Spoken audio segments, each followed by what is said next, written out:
I don't know how to say this, but MC has a problem. Those who wail in the depths of despair, what do they share in common? It appears they've all erected a shrine in memory of the past, releasing their screams of anguish in the name of worship. Pray tell, where does the genesis of happiness lie? If all that serves as our lifelines, ushering ever-existent souls to a new world, is lament, what will it be? That which beckons us to cease our religious adherence to fate, to seize control, even in the face of hopelessness. My dearest, please, guide me. Show me how to stay beside you. Give me the courage to go to lengths no hero would ever go. Bestow your favor upon me, so I can follow the river of death downstream alongside you. Who is it? Who is pleading for my attention so gently? It's too late for my confession now, isn't it? The beauty of your silent refusal makes it almost painless. The creases next to his eyes deepen further as he gazes at me. Tears flow freely down his face, tracing uneven paths akin to the tremble in his voice. Is this a dream? Why is he showing such a pained smile? His solemn gaze pierces through me, and it's as if the barrier between us suddenly dissolves. The wind, relentless against my skin, no longer leaves me a mere spectator in this moment.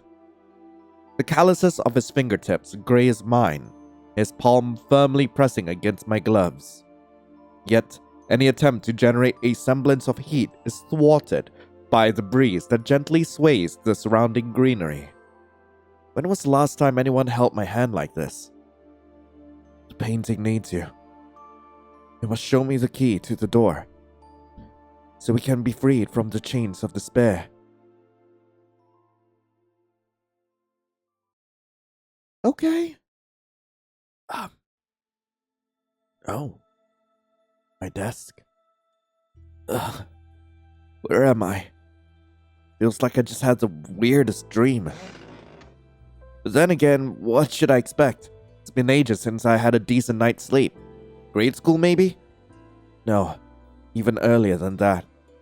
My parents had me enrolled in after-school lessons by then. It's this late, huh? I suppose the hospital shifts tired me out more than I expected.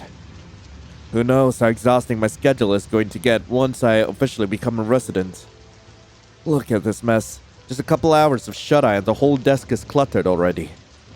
I can't afford another lecture from my parents, especially right before the graduation party, or as they insist on calling it, the commencement ceremony. They've always been sticklers for names. I like to imagine they're eagerly awaiting the moment they can address me as doctor. It's been a lifelong dream of the family, after all. Anyway, time to make sure nothing is amiss. Every document must be perfectly in place. Right. I get to create my own character. Alright, this seems okay to me. Seems like everything's in order. I might as well finish cleaning out my dorm before sleep tempts me again. What should I focus on cleaning? The bookshelf. So many books. My parents spared no expense when it comes to purchasing everything our family needed to excel. Perks of being an only child. There are titles on anatomy, physiology, histology, and more. Not to mention the textbooks for residency exams and notes from our clinical sessions. There's that skull they gave me after my first class on anatomical dissection. The scent of formaldehyde lingers on it. I remember spending hours memorizing sutures, foramina, metasis, and arches, basically everything someone could think of. 1 week later, I found out we had to memorize innervations too. I'm not touching those cranial nerve mnemonics ever again. But hey, Mom had so much fun bragging about how I studied for fun to everyone at family gatherings. Wish I focused on cleaning. My desk. My trusty personal computer. The object I've cursed countless nights with bloodshot eyes and migraines. The screen glare was unbearable. I even had to get a separate lamp just to save my eyes from being fried.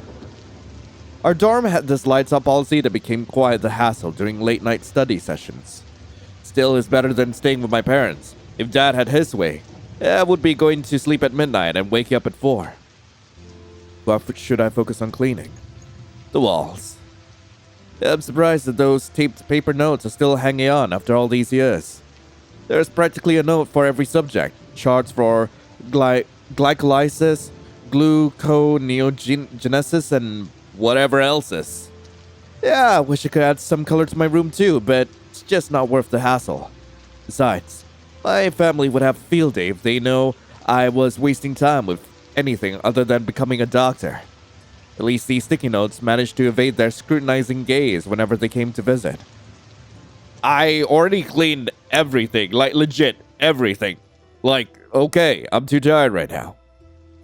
Easy task first. Time to prepare the smaller donation boxes. I think I remember there being some under the bed. Actually, wait. Something which I did check before was whether, like, I had to click on it a couple of times to progress. I'm just wondering if that's a thing. Okay, apparently it's all just flavor text. That's all just flavor text that does not go away after you click through them, which is kind of a shame, but whatever. I think I remember there being some under my bed. I slowly shuffled my way over, squeezing through the narrow-bottomed space with caution. My hands skim along the side rail, picking up dust particles along the way. Never knew I'd be so grateful for these sweat-wicking gloves. Finally, my fingers find the rough edges of what seems like a beaten-up cardboard. It feels even more worn out than the other boxes scattered around. With some effort, I tug the box closer, feeling its weight resist my pull. However, after a bit of a struggle, I managed to nudge it past the side rail. Let's see what's hiding in here. Rummaging through the contents, I discover a mishmash of tools and instruments. How on earth did these end up here? Scalpel, dissecting scissors, and forceps from my old surgery practice kit. There's even the propofol injection from the pharmacology lab. I knocked myself out of it, but it's probably expired by now. Now, let's see. A defibrillator? Handy at a pinch, I guess, but who knows how old this relic is? I might as well take the opportunity to replace these old batteries. What's this old stethoscope doing here? I swear I ditched it ages ago. It was useless during cardiology clinicals. As I keep sifting through the stuff in the box, I stumble upon something flat. It's got this rough, sturdy feel to it, almost like a piece of linen. I try to pull it out, but it kicks up another cloud of dust, coating my hands. What the hell is this? A painting. Despite its canvas base, it's clear that colored pencils were used instead of proper paint. The choice of medium suggests either an inexperienced artist persisting with the wrong tools or perhaps a scarcity of appropriate instruments at the time of its creation. Nevertheless, the subjects immediately seized my attention despite their simplistic rendering. Several pixie-like characters stood side by side, hands interlocked. The shaky lines and incomplete coloration give the piece an unfinished, sketch-like charm. Yet despite the quality of the piece, the characters' youthful faces emit a comforting joy. What the? I haven't seen this in forever. How did this end up here, though? Remember Mom sorting through my boxes when I moved out. There's no way they let me keep one of my paintings after all those past arguments. It could distract me from school after all. Speaking of distractions, what's this half-sketch character doing here? Perhaps it was a mistaken shading, but the ethereal mist surrounding him really sets this pixie apart from the others. His visage, etched with pain, triggers a sense of familiarity that I can't quite place. Perhaps it's related to the eerie presence around him. Look at yourself, brooding all alone while everyone else is having fun without you. At this rate, they're going to completely forget about your existence. Maybe I should finish your drawing so they can't ignore you anymore. Loneliness makes you stand out, not fit in. Dwelling in self-pity won't earn you sympathy from the cheerful crowd over there. You're only making them more eager to flaunt their sparkling auras in your face. I delicately place my hand against the painting, tracing the contours of his silhouette upon the textured linen canvas. Or perhaps you're trying to grab my attention. You sneaky little villain. What's going on? It's totally normal. Like, come on. Like, you never had your painting just suddenly look up at you? Is the character really staring at me? Guess I'm starting to hallucinate from tiredness. Why am I even having a conversation with someone from a painting in the first place? Nostalgia must be hitting me harder than I thought. Whatever, I'll just have to push through the graduation party. It'll all be worth it. My parents will be over the moon. They'll tell me how proud they are, how they could have wished for a better kid. I don't mind sacrificing my old hobbies, my artwork, or anything else. As long as it helps me achieve their dream. You really gonna pass out like that? My dearest deity, please, guide me. Show me how to stay beside you. It's him again. The painting needs you. You must show me the key to the door, so we can be freed from the chains of despair.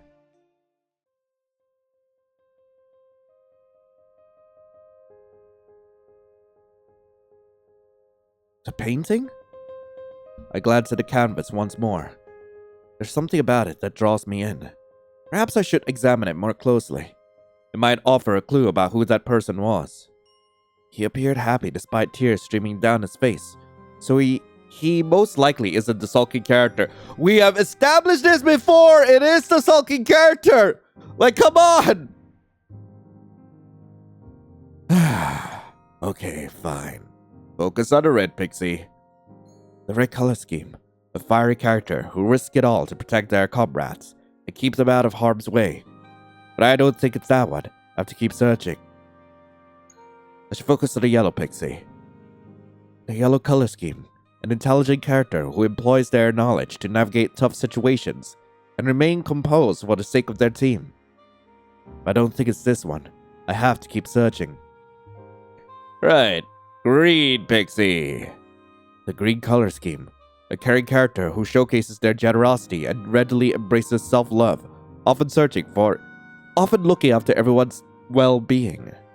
I don't think it's that one. I have to keep searching. Let's look at the blue, Pixie. The blue color scheme. A diligent character who exerts their leadership and skillfully negotiates the best outcome for their team. I don't think it's that one. I have to keep searching. I don't understand why, these do not go away after, picking through them. But anyway, focus on the purple, Pixie. That purple color scheme. A grandiose character who expresses their appreciation and praise for the team's efforts, validating everyone's contributions. I don't think it's that one. I have to keep searching. Let's look at the pink, Pixie. The pink color scheme. A kind-hearted character who spreads love and acceptance to everyone, drawing people close with their innate charm. I don't think it's that one. I have to keep searching. Yeah, it's totally not the Pixie at the very bottom. Alright? Totally not. The one Pixie with tears streaming down their face. That's enough. Prioritizing my graduation is key. Otherwise, there won't be any good news to celebrate. Mom and Dad will be disappointed if things don't meet their expectations.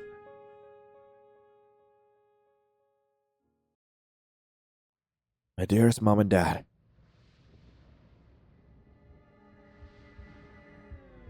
Disappointing, indeed. Such a shame. They're here again. Okay. I know for a fact that in my previous playthrough, I dismissed because, honestly, why would I want to listen? Why would I want to listen? I'm gonna make a save for this, though. Let's listen. I'm barely holding myself back from slapping some sense into you. You should be grateful that you're still just a child. Yeah, let's keep listening. We worked hard to send you to prep school, provide for you every need, and this is the thanks we get? A classless drawing without a single thought behind it? Look at what you're doing to your helpless mother. Are you satisfied now? Okay, legitimately, what reason do I have to listen to them? Instead of putting effort into your studies, you keep wasting your energy trying to upset us with this garbage? We taught you before. It's your duty to know better. Your cousin is getting into top medical schools with a full scholarship, and here you are with your wasteful antics. The world is full of genius children showcasing their talents to the world. Meanwhile, you're here thinking this artwork is enviable? Oh my god, like legit, why would I listen to this? Why would I listen to this at all? I can't believe I gave birth to such a disappointing child. My own flesh and blood is now worthless, reduced to nothing more than a mere insect. You're the reason why we can't even stand to look at you anymore. Even after all this time. Okay, like, I know for a fact that none of this is true. You won't learn like this, will you? No matter what we say, without proper punishment, there's no telling what else you'll get up to. We won't allow any repeats of this incident. Instead of praise, you only seem to crave punishment. If that's the case, we'll give you what you want. We'll free you from those worthless thoughts in a way you'll never forget. Okay. Are you just gonna keep berating me? I mean, like, is this all you got? If only you hadn't been born. For the cost of everything that's gone wrong in our lives. This tiny house, the pathetic reputation we tried to maintain, all the money we spent on you, you're still incapable of earning our love by simply doing as you're told. You are nothing. You will never be anything. A villain like you should just... Is it my fault for simply wanting to be loved? If I'm nothing but my parents' puppet, I'm a useless one now. Well, bugger off then, you two. I had to carefully calculate and plan every step as I grew up. My only purpose was to be the best of the best. However, when I first picked up the canvas, I realized the truth. There was another feeling inside me that I couldn't kill off, lying dormant beneath the heavy weight of my responsibilities. Blossoming under the light from the canvas, those emotions sprouted and extended their new green shoots, reaching high above, never once wavering, even though I had. I once believed that my parents would accept me, even if I strayed from their wishes and dreams. Maybe if I emulated those smiling heroes, those pixie-like creatures which seemed to exude all that I ever wanted. Of course, my hopes never came to fruition. They say even tattoos embedded deep within one's flesh fade with time. Where are these colors, strokes, and sketches embedded? That they've remained so deep within me. That this memory still acts as my contrapasso, a punishment fit for my sins. A villainous child like me doesn't deserve to. Give me the courage to go to lengths no hero would ever go. Those eyes, where have I seen them before? Bestow your favor upon me, so I can follow the river of death downstream alongside you. Like, gee, I wonder where you've seen these sad eyes before and that black outfit. It's totally not the one black fairy you have at the bottom of the canvas. You know, I'm giving MC a hard time, but at the same time, like, yeah, I'm actually enjoying this. Why do you wear such a pained smile? Why do I seem loved and treasured in your eyes? Probably because you are. At a clearer view this time, it's definitely similar to him, isn't it? A half-sketched character, his head looming downwards as if weighed down by a heavy burden from above. Unlike the other vibrant colored pixies, his proportions are only rendered in pencil. It was the only character I couldn't finish at the time. The realization is sobering, like an ice cube slowly making its way down my throat. I feel the flames of embarrassment and shame more intensely than ever. Perhaps it's because I couldn't even complete the one task I secretly aimed to achieve during my childhood days. But then again, seeing his defeated look ignites a warm fire inside me, a similar heat to when I saw the vision of that strange man holding my hand. Maybe I can empathize with his position as the outcast because I've grown accustomed to living in the sense of chaos and duality. We can't both be puppets, tied to someone else's will. Might as well turn you into a complete character so you can stick it to those hero-like fairies. I rummaged through my desk, searching for something to draw with. The sharp end of a pencil pokes on my fingertip and I quickly seize it, gripping it tightly as I set to work on the canvas. Hope you don't mind if I mess this up. It's been some time since I've done any artwork. However, I'll do my best to make you the biggest and most beautiful of them all. I focus intently on the sketch, each stroke delicate and precise. The sound of graphite scratching rough canvas fills the room, creating a comforting rhythm that envelops me. With each stroke, I feel myself becoming more immersed in the task at hand. The friction of the paper beneath the pencil gives me a sense of warmth. It's as if the canvas itself is alive under my touch. When was the last time I had this much fun? I could keep doing this forever. Almost complete. Just have to find something to color him with, and... Are you there, deity? It's me. Whose voice was that? Ugh, my head's ringing. Thank you for coming back to me. Who? Who are you?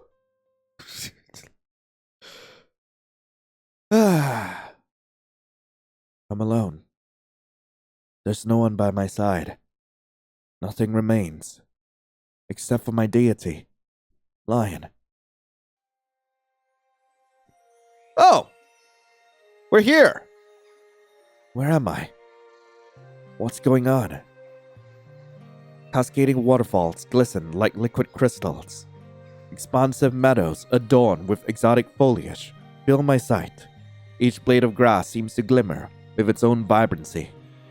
The flowers, wreathed in petals of unfamiliar hues, sway gently with an unseen breeze. Endless rows of verdant, towering trees extend into the distance, their branches reaching skyward in a silent hymn to the heavens.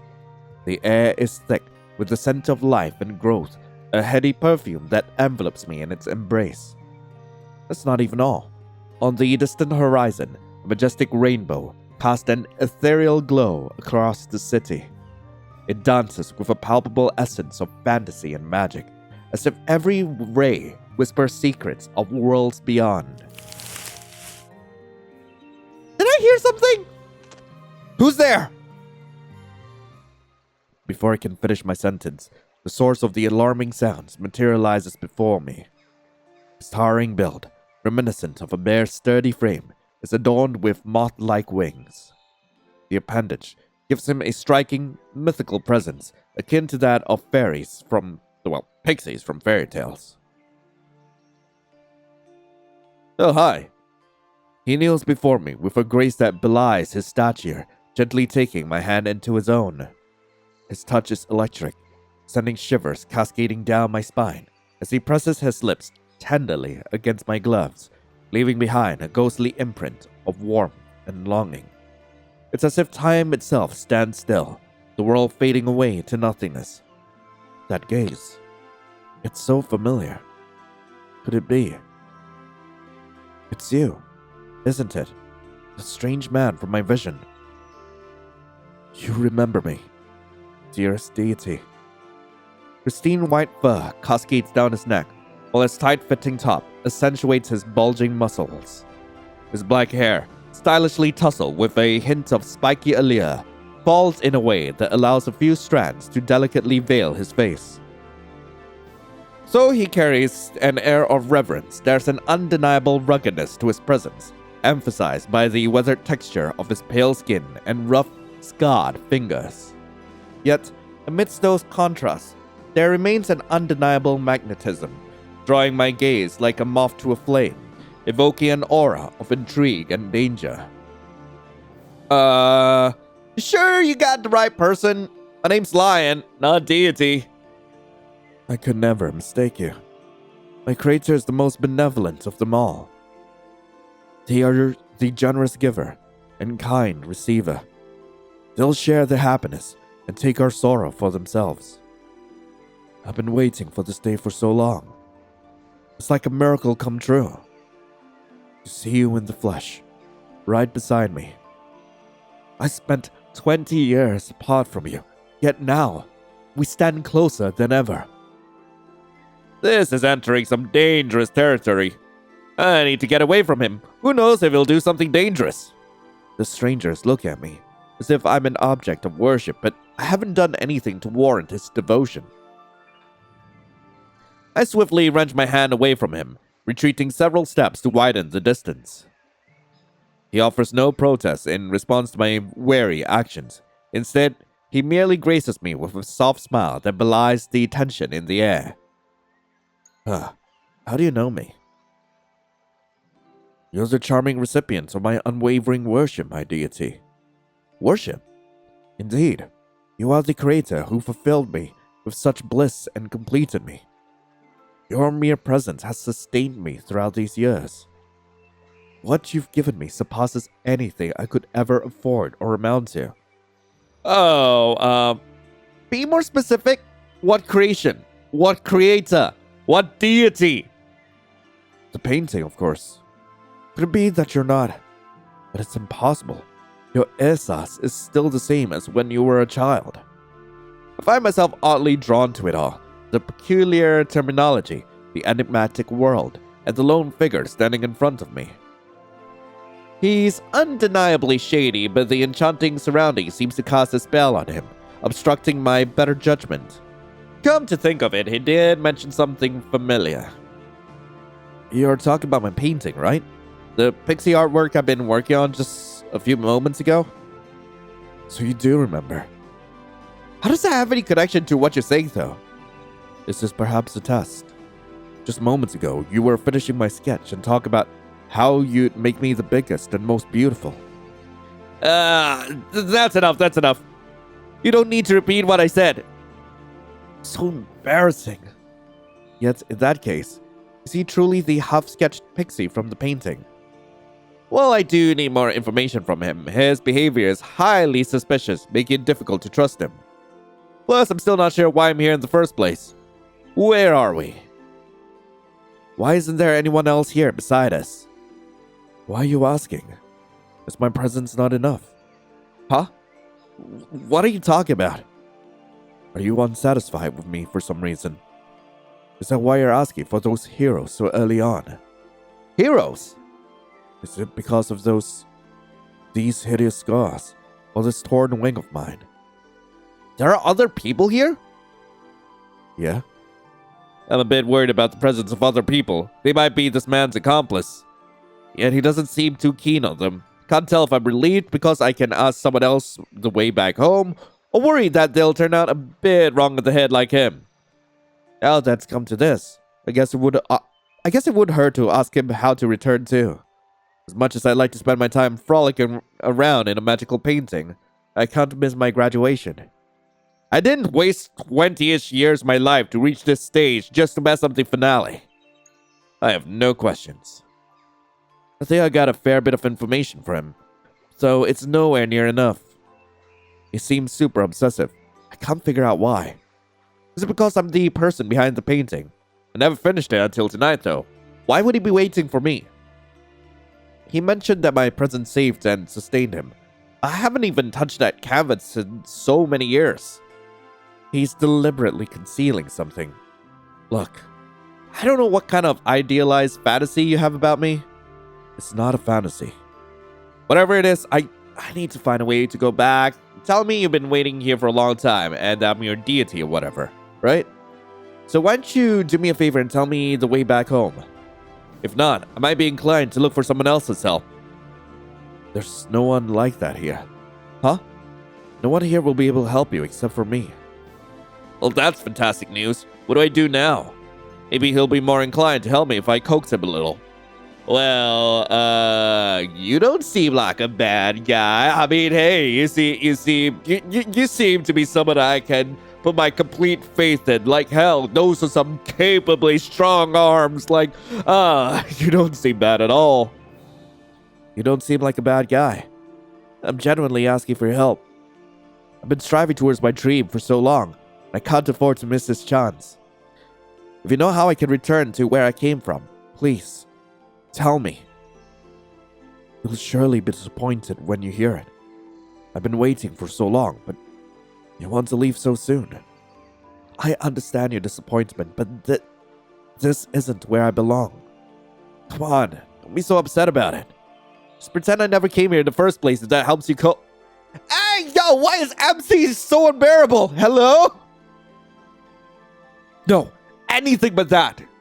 His cry catches me by surprise, a jarring cacophony against the backdrop of our surroundings. His features twist into a visage, both chilling and erratic. That doesn't seem like a good sign. I'll help send you back if I must, but I will not erase this memory. Not until I draw my last breath. You're really going to tell me how to get back? Yeah. It seems that I must. This is quite the delightful encounter. The villain of the painting with a lovely little creator. Who? Do not be alarmed. We are merely here to save you from the evil clutches of this one-winged beast. The heroes are at your service, Lion. As the enigmatic figure makes his announcement, the forest erupts with the discordant chorus of snapping branches. Wait, did he just say... How do you know my name? The hell is happening? An unfamiliar figure bounds forward, a sly smirk playing on his lips as his crimson locks rebel with the breeze. The glint of his brass knuckles catches my eye as he draws closer. I can't believe you beat me. Must have used a secret route I wasn't aware of. The brawn of the team should stand in front of the lordship.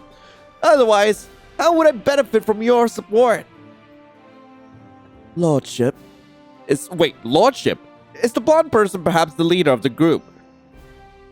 As if you ever heed instructions in the first place. Your sole talent is combat, and you are remarkably incompetent at everything else. Come on, I'm here now, aren't I? Then would you care to elaborate on what became of your so-called early planning that was intended to prevent Lion from enduring the inconvenience of idly waiting around? Even the dreaded villain arrived before you.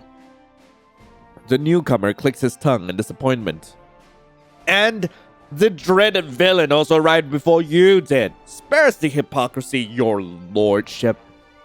Then he peers down at me from behind his tinted glasses. I was looking forward to dramatically unleashing my chasm for our one and only Lion. Now all that life force has gone to waste. Please don't unleash your chasm all over me. Please, this is way too early on. Another unfamiliar word. Who are these people anyway? And what in the world is a chasm? They don't have wings like the pixie I met, but at the same time, their ears appear inhuman.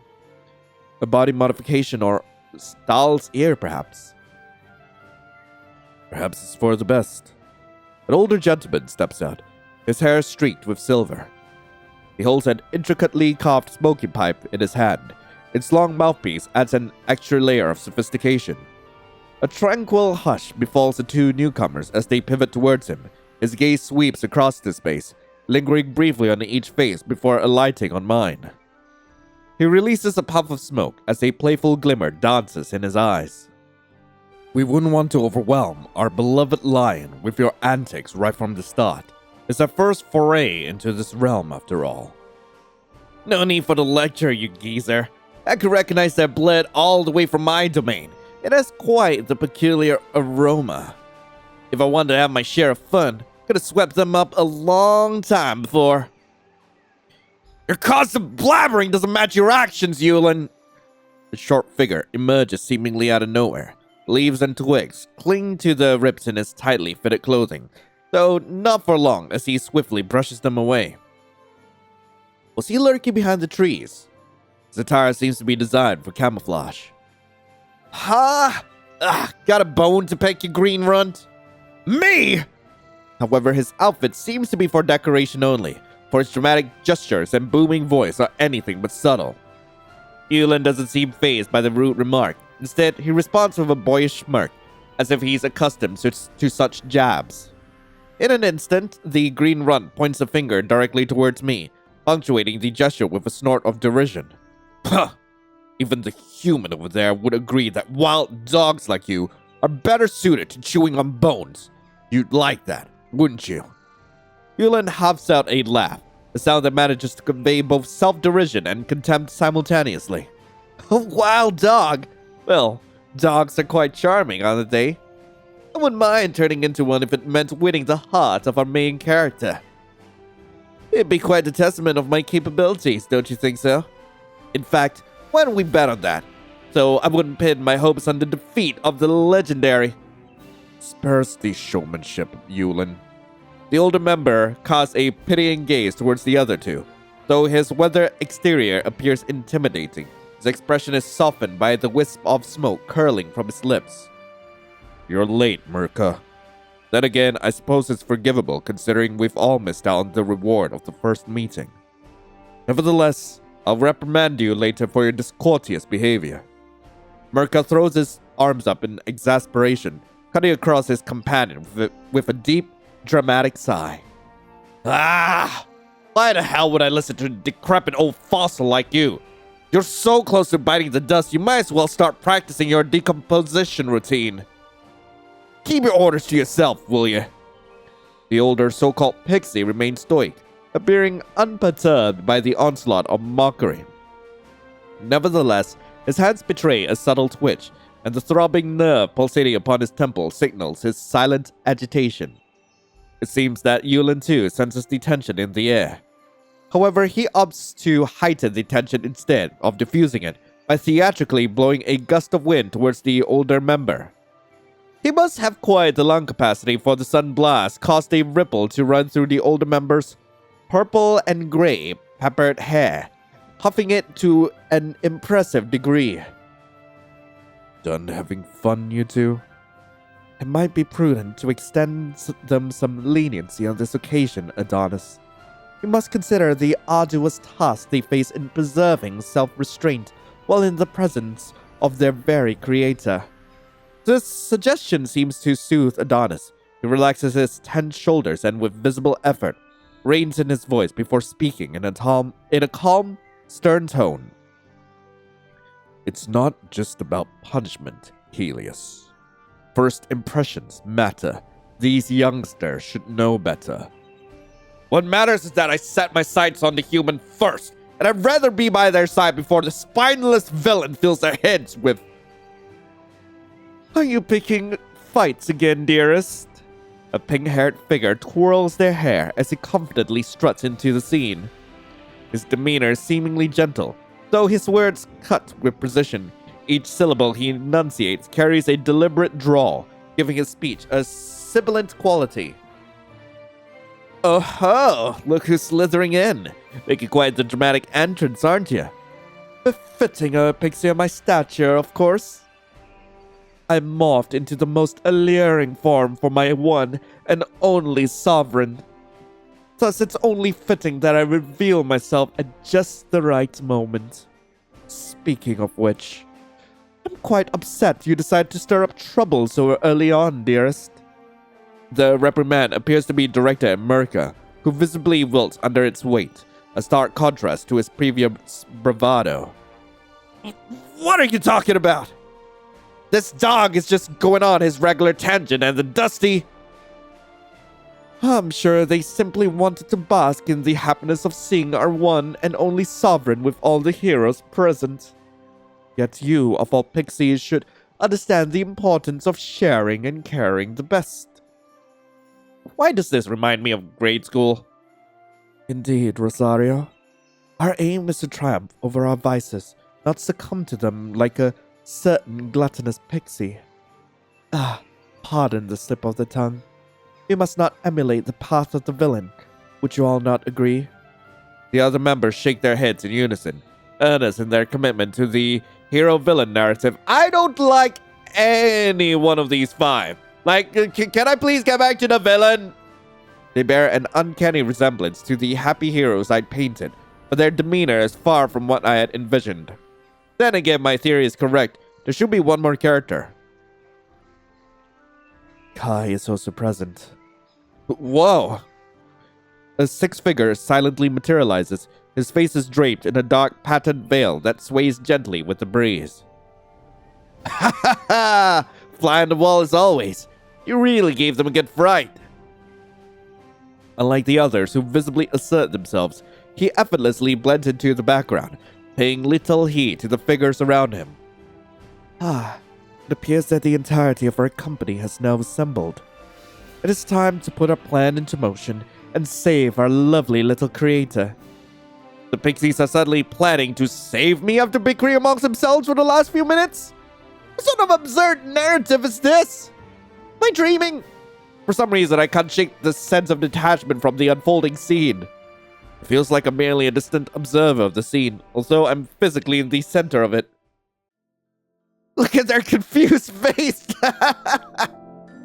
If you keep looking so dumbfounded, I might just have to eat you up. Eat me up? Feel free to dismiss his ramblings. Instead, you can rely on this old man to make your stay enjoyable. I have quite a few tricks up my sleeve. They'd surely keep you entertained. They certainly exude a warm aura, but that's not my priority here. If this truly is the world of the painting, like the nameless Pixie mentioned, then my lack of knowledge is a severe disadvantage. I'll have to decline that offer. Instead, do any of you know how I can get back home? You see, I have to attend my graduation party and... Oi! Are you acting stupid on purpose? Excuse me? Or are you just the attention-seeking type? The hell is his problem? His provocative grin seems to demand a response, but I find myself speechless in the face of his audacity. Nevertheless, an assertive voice intervenes moments later. Dearest. The pink-haired figure's words seem to weigh heavily on Mirka. He audibly gulped, his Adam's apple bulbing. We should be grateful for even an iota of our maker's attention. They are curious about our world, so it's only right to respond with kindness. The pink-haired figure graces me with a quick teasing wink, yet I merely sigh in response. Did he really need to intervene on my behalf? His action was likely meant to be a gesture of camaraderie, but I nevertheless hesitate to trust him due to the unfamiliarity of our circumstances. As if sensing my skepticism, the supposed leader of the group steps forward. His eyes crease in a friendly manner as he raises one of his hands, prompting everyone's attention. Indeed, the creator is the most benevolent of them all. They are the generous giver and kind receiver. They'll share their happiness and take our sorrow for themselves. Huh? Those sentences seem familiar somehow. Hence, our duty bound to rescue them from the clutches of the villain before his corruption taints their life force. It is our responsibility to properly maintain the ersatz of the realm within the painting. Is that so? I was wondering where the sudden stench of blood in the air came from. It would make sense for it to come from our supposed one-winged beast. Isn't that right, your lordship? Is there anything else you wish to add? Nah, nothing at all, of course. It's just that it smells so intermixed with that ersatz that even I wasn't sure who it belonged to. Is it saying that I smell bad? Perhaps it's the lingering scent of formaldehyde from cleaning my dorm earlier. A white coat has the customary aroma of hospital disinfectant and antiseptics. It's so rude to say it out loud like that. It could possibly be coming from one of us or our esteemed creator. Indeed. Enough! Silence, thick and suffocating, envelopes us like a sinister fog. He's been so quiet all the while that I didn't even register his presence besides me. You despicable embodiments of sin. How dare you flaunt your nauseating ersatz in front of my deity? A low-pitched growl escapes the man's lips, sending tendrils of dread down my spine. The hairs on the back of my neck stand upright. I want this one! I want to go with this one! Please! The silence continues, broken only by the faint whispering of the wind and the ragged breaths of the figure beside me. I anxiously shift in place, prompting the nameless pixie to cast me a sidelong glance. A furrow etches deep lines into his brow, like a jagged crevasse carved into stone. It's the first time I've seen such a ghastly expression on his face since our peculiar meeting. You, of all pixies. Helios glares in the direction of the figure next to me, his eyes flashing with contempt. Dare to address us that way? Your ostensible deity does not belong to you. So you still dare to speak. It appears that expecting a modicum of intelligence from the villain of this painting is beyond the realm of possibilities. You seem to have a death wish. Do you want me to kill you? Although he phrases his threat like a question, the nameless Pixie's tone resonates with an unsettling certainty.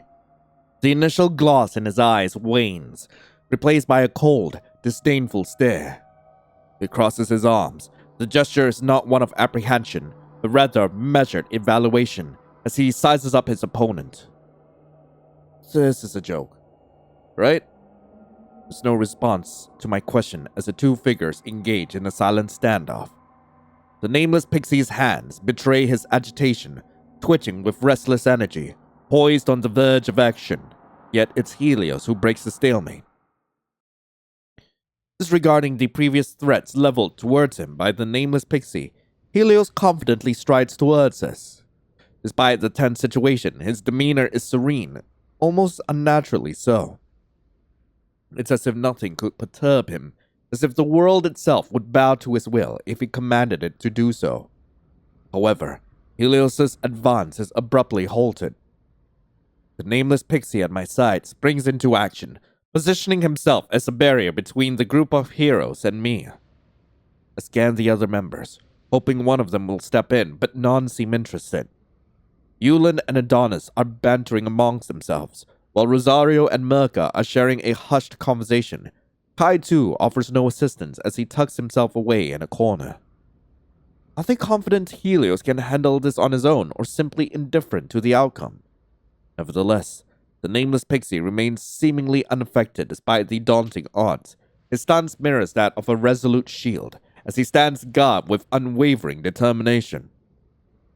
Resorting to violence, as is your habit. As you can see, Lion, this is why the heroes must vanquish the big bad villain. Do not dare to speak their name. You are unworthy of it. With a clenched jaw and steely gaze, the nameless Pixie's voice cuts through the air like a sharp blade, commanding with a chilling authority that brooks no disobedience. His tone, gritty and unforgiving, leaves no room for negotiation.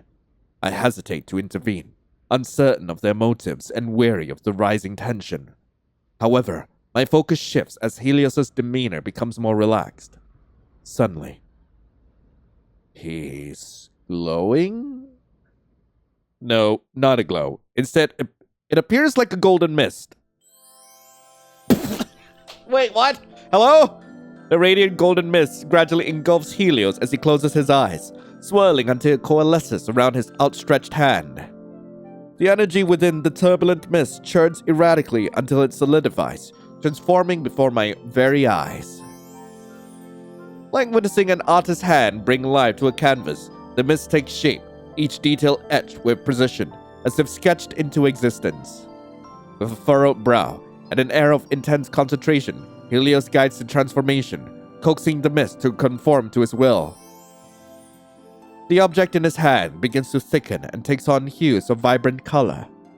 The transformation reaches its end as Helios opens his eyes. A golden rope now rests in his hands, his presence exuding an aura of mystique and authority. The hell is going on? Is this magic? How'd you make that out thin air? It can't get any crazier than this. Wings! Am I hallucinating? So these heroes really were pixies? As expected, the essence of the painting is the only thing you can rely on. I'm too distracted by the wings to heed the remark of the pixie in front of me. There they were, unveiled for all to see, adorned with exquisite translucent scales, glistening and dancing in the light, their elegant contours commanding my gaze. I wish I could observe them up close. So beautiful. My deity, how could you say such a thing? The nameless pixie turns towards me, his features frozen in disbelief. In contrast, Helios reacts with a knowing grin, his expression bearing an air of satisfaction. I focus my gaze on Helios and squint to better observe his wings. I mean, they're alright. I still don't trust him. If only I could get close enough to snag us up. Is that what you're thinking? Hello? I haven't read about this type of genetic modification. What would the membranes look like under light, or better yet, an electron scanning microscope? Our creator is quite curious, are they not? Whoa! I jolt with surprise as the unexpected voice resonates in my ears, realizing only then that the distance between Helios and I had markedly decreased. I cast a quick glance backward, only to see the nameless pixie rooted to his spot, in a state of shock and disbelief. How exquisitely delightful it is to bear witness to your emancipation from the nefarious grasp of villainy entirely of your own volition. Do not fret, we are more than willing to indulge the depths of your intellectual curiosity. So, you can tell me how I get back home? Do not allow yourself to be deceived by their outward appearances. I beg of you, please, return to my side. We can certainly assist you, Lion. It is only a simple matter of manipulating the necessary ursas, the life force of this painting, to return you to your world. I don't trust him! Can this really be my way out? Don't trust his treacherous words, my deity! My focus shifts to Helios, and a familiar wave of golden mist swirls around his mouth, gradually drifting towards the rope nestled in his hand. Heroes will be undeserving of their esteemed epithets if they could not oblige the earnest wish of our lovely little creator. Of course! He conjured an object out of thin air. Surely he can help me return home. Why did I think of that before? No! No! No! Do not! Don't you dare! Come on! His valor is far too clipped and torn to make such declarations. I must admit, I can't ignore the desperate timbre in the nameless pixie's voice. He sounds really hurt each time he cries out from behind me. No, this isn't the time for hesitation. He gave you an out! What do you mean? I can't just get attached to it because he's the first person I met in this room. Do you not see the red flags, my dude? The heroes appear friendlier, and if Helios' flashy display is any indication, more likely to understand how I arrived into the world of the painting. Sticking with them seems like a better choice. Alright, Helios. I trust you'll take— No, come on! Why is this the one time I'm not given a choice? Why is MC so insufferable? No. This can't be. Please, don't make me do this! You persist, despite having been unequivocally rejected. Helios lets out a low chuckle. Huh. We will not hesitate to use force to cleanse this area of your wretched presence, if it proves necessary. While tarnishing Lion's esteemed vision with the spillage of your rancid, tainted blood will be utterly disgraceful. Before Helios can finish his sentence, the pixie behind me lunges forward. His movements are so predatory and swift that a gust of wind sweeps past my face. As he rushes past me, I catch a whiff of petrichor. The scent lingers in the air as I blink and slowly comprehend his back facing towards me. The hell are you doing? Stop it! However, the nameless pixie ignores my sharp protest. Oh! You're as inclined to violence as always, and so terribly predictable, always resorting to the same boorish methods, even in the presence of your ostensible deity. Helios mockingly berates the nameless pixie with a calm smile. His relaxed demeanor is peculiar, given the turbulent situation. Do you not see now that this man has a problem? Even stranger, he makes no move to use his rope and subdue his attacker. Ensnared by the neck, Helios remains still, suspended in the air. The nameless pixie had hoisted him high, like a trophy displayed for all to see. His grip around Helios' neck tightens incrementally in the following moments, reinforcing his victory. I can't help but be astonished by the sight. How could one contort another's neck so brutally? This is all happening because of my decision. What decision? I was never given a decision! Like you made that choice yourself! Like this is all on you, MC! My deity, you are beyond worrying about this heap of flesh. This embodiment of sin must know his place. I won't tolerate its disrespect towards you. Struggling to make sense of the pixie before me, I redirect my attention towards Helios. Why? Why are you smiling? However, Helios ignores my whispered question and addresses his adversary instead. Do you even sincerely hold regard for their well-being? Or are you only looking to capture them for your own selfish and deranged designs? I'd kill for them! I'd sacrifice everything for them! The nameless pixie's jaw clenches with visible tension, each breath drawn with a sense of urgency as his fingers curl into a vice-like grip around Helios's vulnerable neck. You say that you will sacrifice anything for them, yet you self-righteously ignore your deity's desires. Did they not plead with you to cease this meaningless exchange of blows heretofore? Nevertheless, you stand here, disgracing us all with your ceaseless savagery. I won't dare demean my deity like you. Alas, it appears that basic comprehension is beyond your grasp. Won't someone put a stop to this? I desperately begin to turn towards the other heroes, but a sudden grappling noise draws my attention back to the other two before me. Despite the ashen hues spreading across his features, Helios remains eerily calm, his serene smile contrasting the nameless pixie's iron grip on his neck. Even as the pressure on his neck intensifies, Helios remains remarkably composed, his expression unchanging. The telltale marks encircling Helios's neck betrays a different truth, a silent testament to the lingering strength of the nameless pixie's hold. It's a surreal sight, one that leaves me unsettled and unnerved. I need to put a stop to this. I can't just stand by! Straining with all my might, I attempt to pry the nameless pixie's grip from Helios's neck, clawing and scratching in a desperate bid to weaken his clasp. But my effort proved futile in the face of its ironclad hold.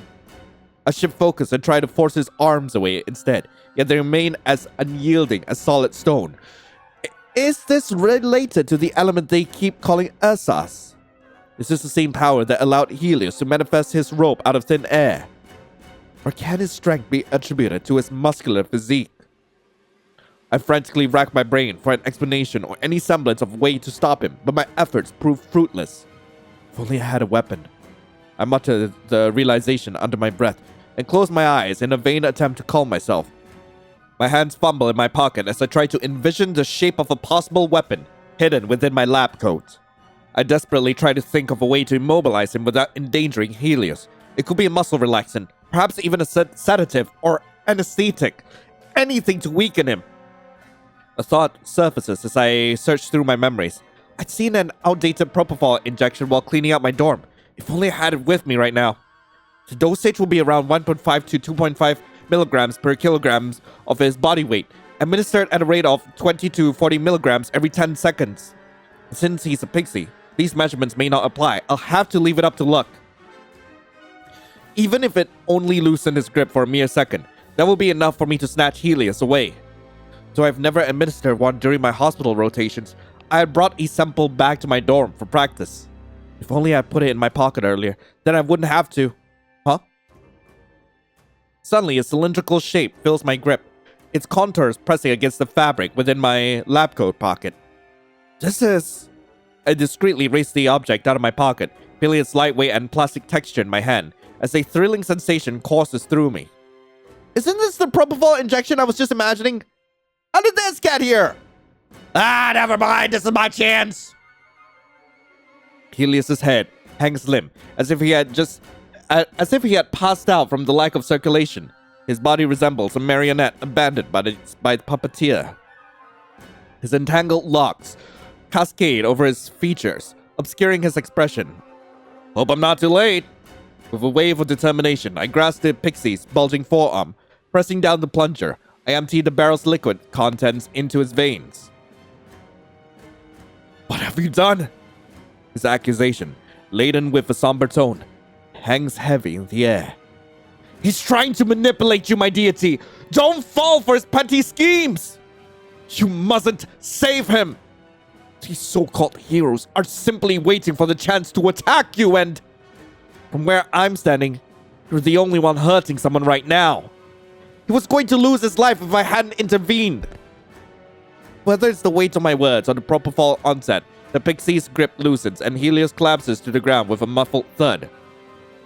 My instinct drives me forward, but the Pixie intercepts me, his hands firmly gripping my shoulders. His look of restrained concern wavers as his darkened eyes search mine, silently pleading for my trust. Please! In response, I raise the now emptied injection as a makeshift defense tool. Its needle end is now bent, rendering it useless. However, it may still be enough to give an impression of a threat. You better stay away from me, or this is going to end badly for you. No, I don't want you to be afraid of me. Otherwise, there's no point to any of this. Then leave. With an incredulous expression etched across his features, he shoots me a despairing glance. His mouth is agape in belief, and his clenched jaw sours his features further. Leave before you cause any more trouble! After what feels like an eternity, the nameless Pixie finally releases his grip on my shoulders, stepping back. I never thought it would come to this. He casts a final, lingering gaze in my direction. You won't hear from me again, my deity. Then, as abruptly as he had appeared, his figure vanishes from sight, swallowed by the shadows of the surrounding forest. Is he really gone? Anyway, that's all the time I have for today's episode.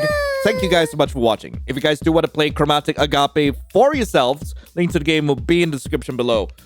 Oh boy, I'm gonna have a great time with this game now, aren't I? With an MC as infuriating as this. I'm gonna have a great time. But hey, art's pretty. Art is pretty, and...